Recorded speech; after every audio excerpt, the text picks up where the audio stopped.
Today I want to talk to you about the mountains we face in life and the valleys that we go through. I'm sure you've faced many a mountain and you prayed and asked the Lord to remove it.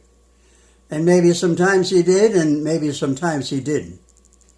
I had a friend who told me one time that he had a mountain in his life and he prayed and he asked the Lord to remove it and reminded the Lord, who said if we have faith as a grain of mustard seed, that it would remove the mountain, and still the mountain didn't go away. It was an obstacle. And so he said, one day he was praying and the Lord said, why don't you climb the mountain? Like, get on top of the situation. And so he said, I did. And when I got on top, I discovered the Lord had built a bridge across the mountain, over across the valley to the other mountain. And I could safely pass through. And he said, as I looked down in the valley, I saw the enemy that was trying to defeat me. But the enemy couldn't see me because the enemy seldom looks up. How many times have you been in a situation like that? How many times have you found yourself in a valley? You've lost a loved one. You walked with them through the valley of the shadow of death. The psalmist said, yea, though I walk through the valley of the shadow of death, I will fear no evil, for thou art with me. Thy rod and thy staff, they comfort me. You prepare a table before me in the presence of mine enemies. The last enemy that will be destroyed is death. We've all been there. I have stood by the bedside of many people who were leaving this world, and I held their hand. And I would try to assure them. And they would tell me that everything is all right. And they were ready to go. And they went through that valley. But there's life in that valley. The Lord walks with us through that valley. I have experienced that personally.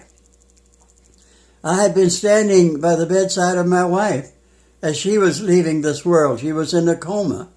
The pastor had told me that I'm literally walking with Anna Mary through the valley of the shadow of death. And even though I preached on that many times, I still didn't quite comprehend it. It was midnight, and I just had to leave the room and take a walk, and just be alone and by myself. I went down to the first floor of RMH, and I walked back towards Heart and Vascular. It was a high ceiling, and I didn't realize until I turned around to go back, I noticed a long shadow, my long shadow cast in front of me, elongated.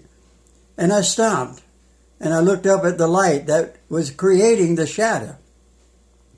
A voice inside of me, inside my spirit, really loud, said, there's no substance in the shadow. I had never thought of that. There's no substance in the shadow. And then that voice said, that shadow is a result of the light, and I am the light that creates the shadow in the valley of death. And so I went back and stood with her until she went to heaven. I have been in that valley personally. 2 years ago, I was stricken with a heart attack, and I was in the operating room, and while the doctors were operating on my heart, I took a little trip. I took a journey. I went to heaven. I saw Anna Mary. I saw Anna Mary standing in a field of flowers. They were up to her knees, and I never saw colors like that. I am an artist. I understand, and I know color. I never saw color like that ever in my life. They were beautiful flowers. And she was standing there smiling at me with her arms extended towards me. She looked like a young girl, radiant, full of life, dressed in white. Her hair were flowing in the breeze. It was beautiful, and I couldn't go. When I woke up in my room, I said, Lord, why could I not go and join Anna Mary? He said, your work isn't finished. Now I'm in my hospital room, and the nurses are attending to me. Wonderful nurses. I was on heart monitor. I was on oxygen. I had a lot of tubes in both of my arms. And I just wanted to die. I really did not want to live. I had really lost my will to live. and the nurses would come in. There was 3 that would come in the evening, and they would get me ready for the night. And they were so kind, and the one would always come and give me a hug. And she would say, "I love you, Dave." And I thought, "You don't even know me." And the other girl sort of giggled.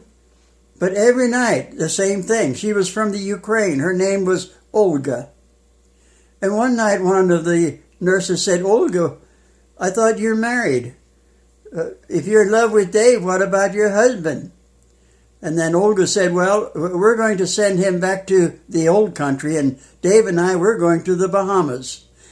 I knew that they were doing what I call love therapy on me. And I'm sure that heart monitor went up and started to increase because I started to get better and that love therapy was working. One night they came in and they worked on me and left, and then one of the other ones came back. She forgot something. And then I said, "What is your name?" She told me. I said, "Could you stay and could we talk?" I said, "Sit on the bed. I want to talk to you." And she did. I looked in her eyes and I said, "I see so much hurt in your eyes. Would you like to talk about it?" She started to cry. I talked with her for an hour. And then she gave her heart to Jesus. Isn't that awesome? The next night, the same thing happened with one of the other nurses. So I'm convinced of one thing, that no matter what mountain we face in life, no matter what river we might have to cross, no matter what valley we might have to walk through, the best way for us to process through that is on our knees and cry out to God for mercy, and He will abundantly respond and pardon and help us in our time of need. Whatever your need is today, call upon Him, and He will answer you and show you great and mighty things. God bless you, and thank you.